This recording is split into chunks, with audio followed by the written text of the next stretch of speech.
Sheesh, at least the Challenger 2 fucking moves. It actually moves. What? Always I do. gotta watch. Oh! Gotta watch this. What happened? His health got cut in half instantaneously by ATGM. Yep, from a Terminator and a T-15. What happened?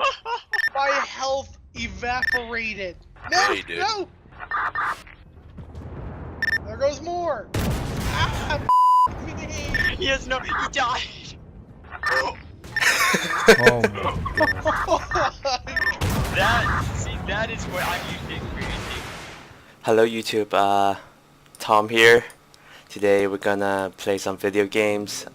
Yesterday, Armored Warfare released a big update. It's patch 0.19 or patch 19. Let's just call it patch 19. It features a major overhaul to the game. So I guess since I haven't played it for several months now, I'm actually give it a try. So today we're not playing Grand Theft Auto for once in several weeks. We're just gonna see what did they change regarding to the content of this game. So after downloading the patch, I started the game. When I got in, I was pretty pissed about the Balance 2.0 or the update 19, because they have the game itself installed certain modules for the tanks, which without my consent. Let's say this Leopard 2A5. Well, my Leopard 2A5 is fully researched, so I had like this APS research, but I never bought it, so which means I never installed on my tank. But for some reason the tank just somehow there's a APS sticking around here above the turret.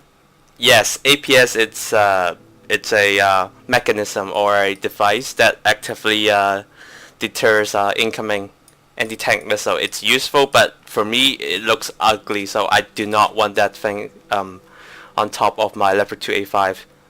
But for some reason it's there and I could not uninstall it. The only way I can think of to uninstall it is to sell the tank and then buy the tank again and then start researching and buying all these components. Yeah, it works, but downside is when you sell the tank, you sell at 50% off, so which means you sell half price. The full price of Leopard 2A5 is it's over 8 million. So when you sell, you're gonna get something like, oh, your vehicle is gonna only worth like 4 million. So yeah, you lose 50% of the original price. And I've taken a look on other vehicles. Turns out my stupid Bradley, the game or the patch automatically installed the APS above the gunner sight here. It's annoying. Also, for one of my M1A2s, it had the ERA on the side, which I never put on, and the Challenger 1.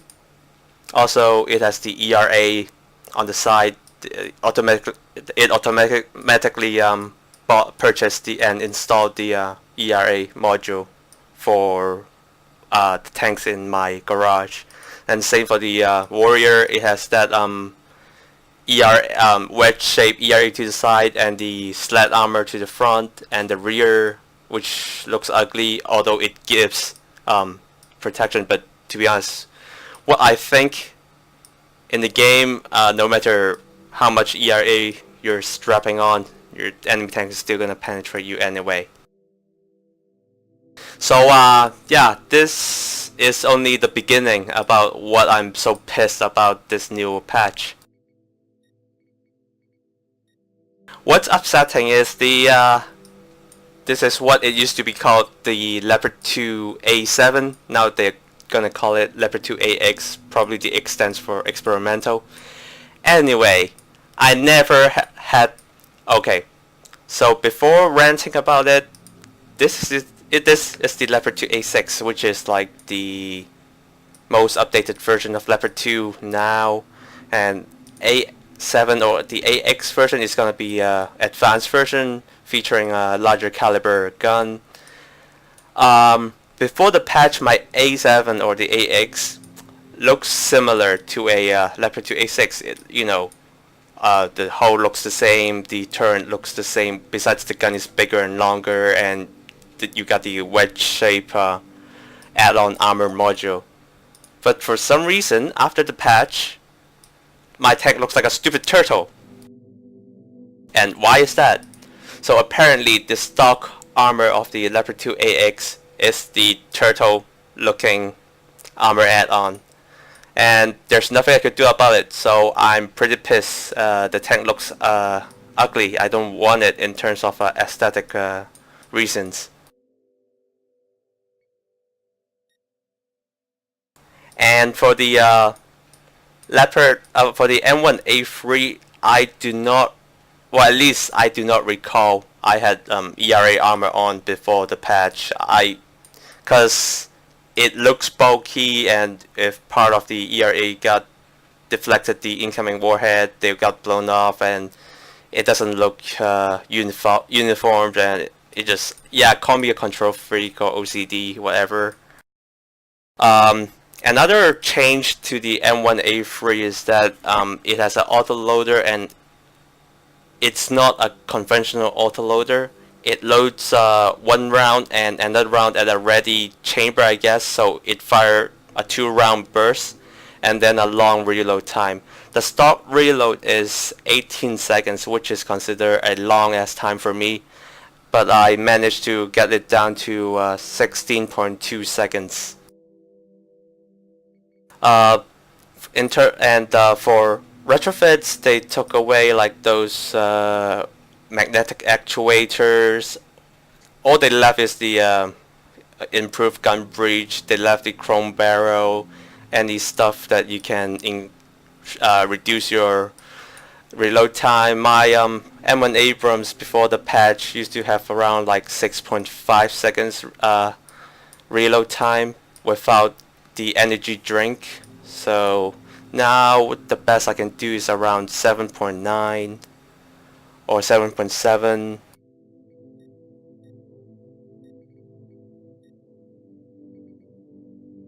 Yeah, around 7.7, which does not really hammer my performance, but still, if you miss a shot, you still have to wait slightly longer for the loader to load another round.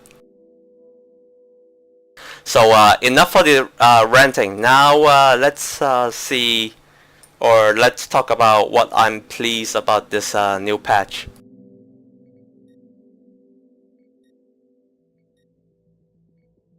So for the Leopard 2A, well, Leopard 1, sorry. The Leopard 1 features the add-on package. So you got the extra, you got the skirts to the side to the of the tracks first off. Then you got the extra armor plating on the gun manlet on the turret. So your tank is pretty much a Leopard 1A5, but in tier 3. So the Balance 2.0 sees a lot of relocation of the vehicle tiering. You got the M60A2 Starship got moved to tier 5. The M1 Abrams, which is the one with the 105 gun, got moved down to tier 6. The M1A1 Abrams got moved down to tier 7. Basically, the Abrams tank, besides the A3, they all got moved down a tier. And to fill in the tier 9 spot, which is used to be occupied by the M1A2 Abrams, you got the M1A2 SEP version of the Abrams. Then for the TD line, you got the Centauro 120 got bumped up to a tier 9 TD. Oh yeah, forgot one thing to rant about the Centauros. I never had those ERA installed, and yet the game installed for me. Yeah, thanks a lot, Armored Warfare. Anyway. So for the German line, you see a new tank, or they...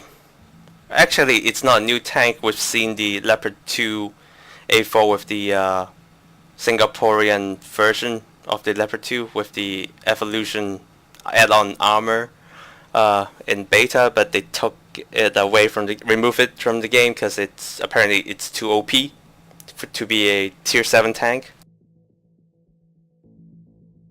So now they reintroduced the tank, the Leopard 2 Evo, but they are gonna put it as a independent tank, not an upgrade from the tier 7 Leopard 2. They're gonna put it in tier 8, so let's take a look.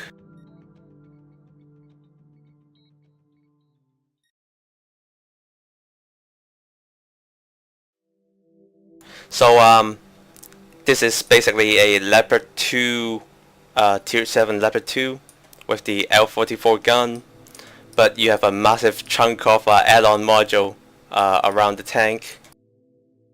I think all these add-on modules are space armor.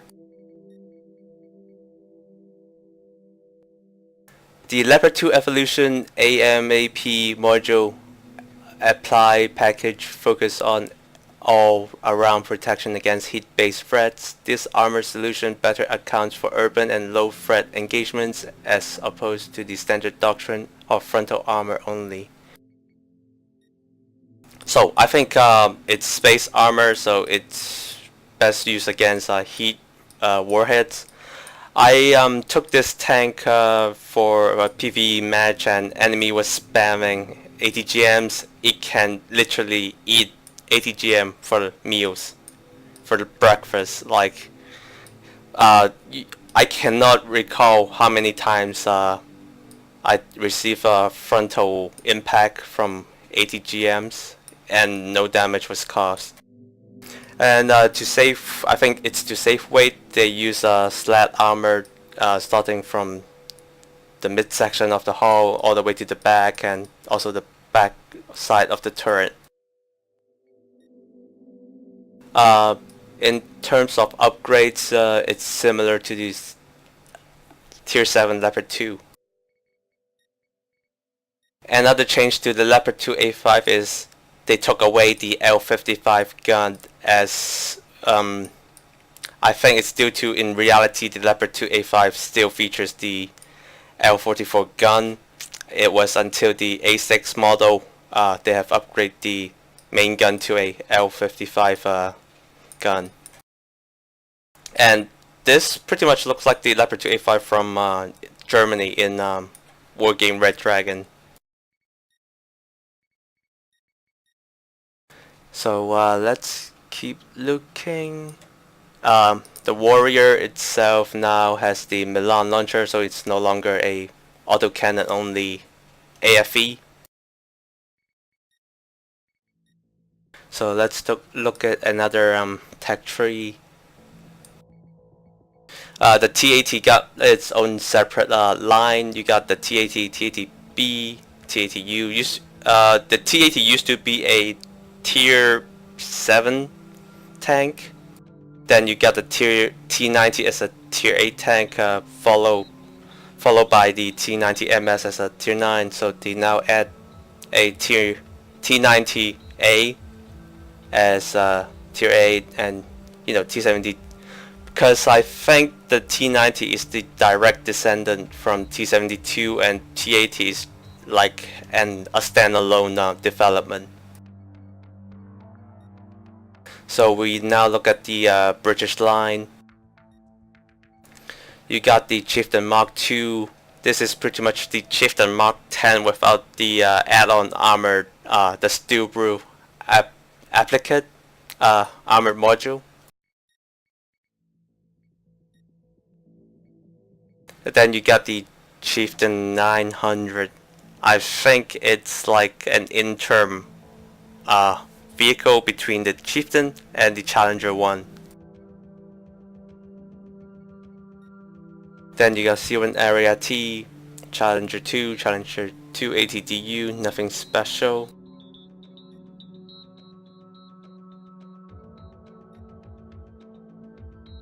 So yeah, some of you now may think, oh, since why you're ranting about the ERA, why we see you don't have the ERA on or research or purchase. This is because a few hours ago I've clicked reset, the progression reset. So basically it erased off the tanks I own, and it compensate compensation was made with, you know, the global reputation and the credits and also the gold. So basically I prefer a fresh start, so it took me quite a while to buy back all the tanks and configuring them in terms of ammo, retrofits, consumables, the crew skills. Crew skills are reset also too, but the crew level was retained if after the reset. So I've clicked on the reset and I bought the tank I used to own, and all of my crews are still at level 5.